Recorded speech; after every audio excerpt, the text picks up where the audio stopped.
Hey everyone, I'm here with my first official Boruto review.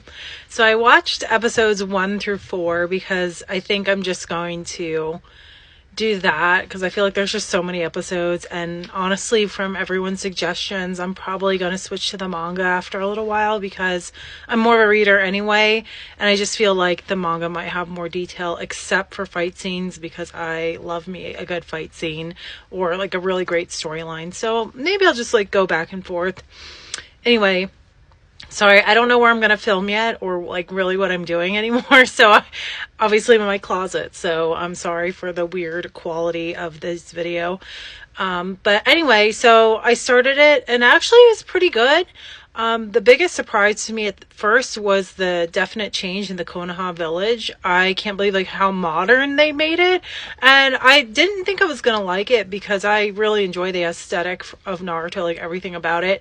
But I actually really enjoyed the way the new village looked. And even they had TVs and trains, like that was pretty neat.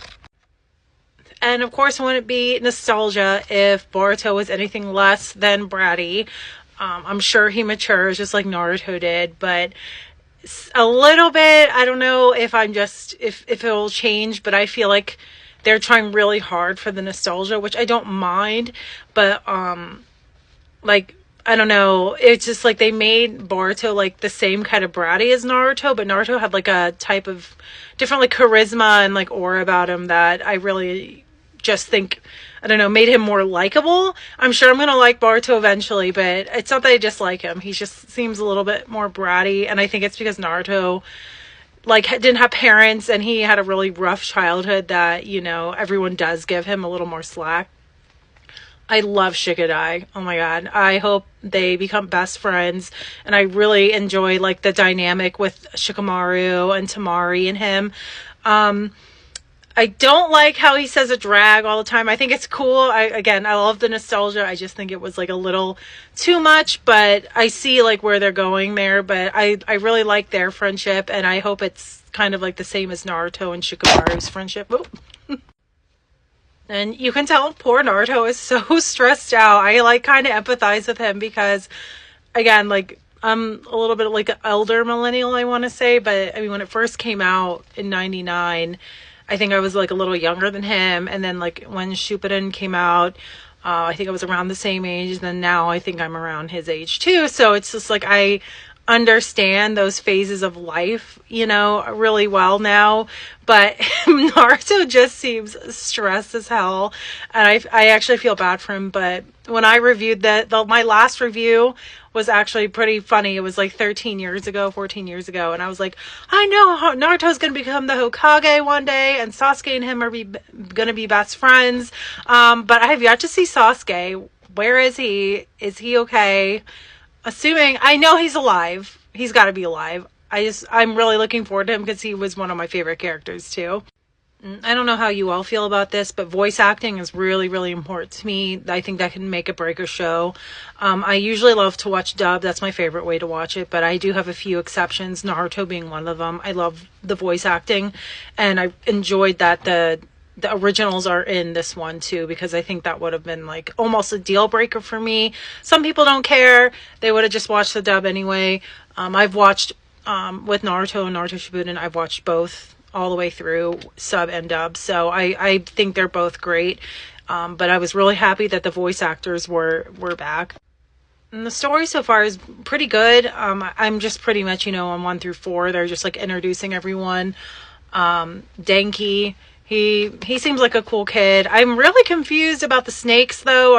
Is that part of Orochimaru? I know I'm going to find out, but I'm like, in my head, okay, I'm like, the blue snake weird vibe thing, like it kind of reminds me of Orochimaru's type thing, unless there's like another evil villain out there, which I'm assuming there is. But it got him, and then it got Metal Lee. Or Metal, right? Metal Lee, whatever. I love him, by the way. He is fantastic. Rock Lee, again, one of my favorite characters. So I'm really curious on like who his mom is, like, because obviously his dad is Rock Lee, and I'm like, is it 1010? Like, who is it? Because it kind of has, you know, he kind of has her eyes. So there's a lot of fun like mystery, I guess, for me going around in the show, because, you know, you can kind of pinpoint who the mom and dad is. You know, Ino and Sai got together and had Ino Jean.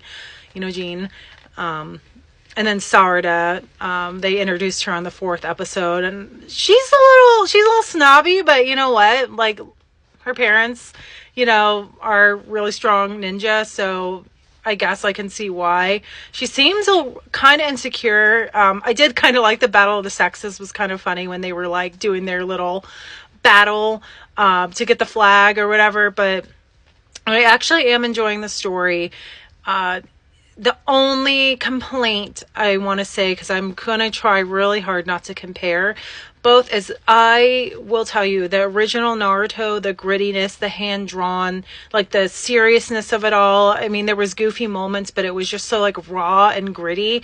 I love that type of look. I love that type of vibe. And I feel like even though I know they're introducing the characters and the stories and their kids, I just feel like it's a little less serious and a little less, I don't know, adult than Naruto was. I mean, I guess times have changed, so you can't really show a bunch of children dying like in the first season, but I don't know, that's like my only little like thing about comparing them. I would say that the grittiness and like the seriousness of the beginning episodes for, Boruto and Naruto are completely different.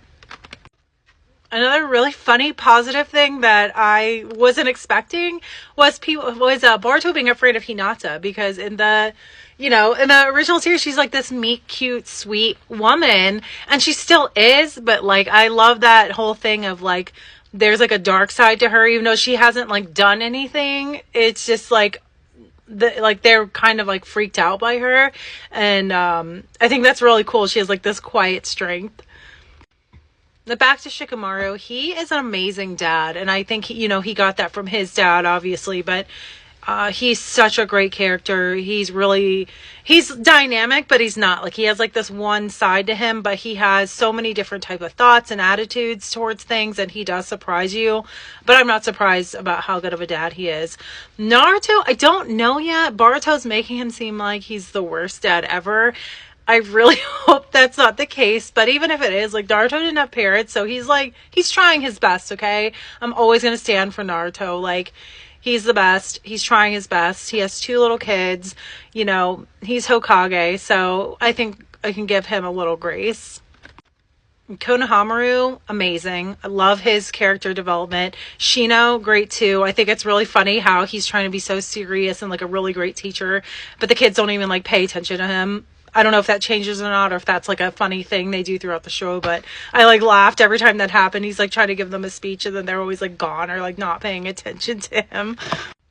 And the way the 4th one ended was this kid kind of standing on the roof. He had like the snake vibe. Is that Orochimaru's kid?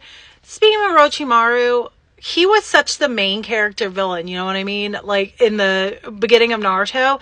And then at the end, he's like paddling a boat, waving around, dancing around. So that was kind of, I'm like, you know what? I'm like, I get it. But at the same time, like, he was such a creepy, great villain. And now I'm like, are you living freely in the village after all those kids you murdered? Anyway, I don't know. Hopefully those are not trigger words to get taken down, but I am enjoying it so far a lot. I will keep reviewing. I think I'm going to do like a couple episodes at a time until I feel like it's time for the manga. But again, if you could avoid spoilers, that would be great. But if not, tell me if I'm right or wrong on a little bit of things. I don't want too much information, but yeah, so that's my review on 1 through 4. A really good show so far, and I can't wait to see more of it. Bye.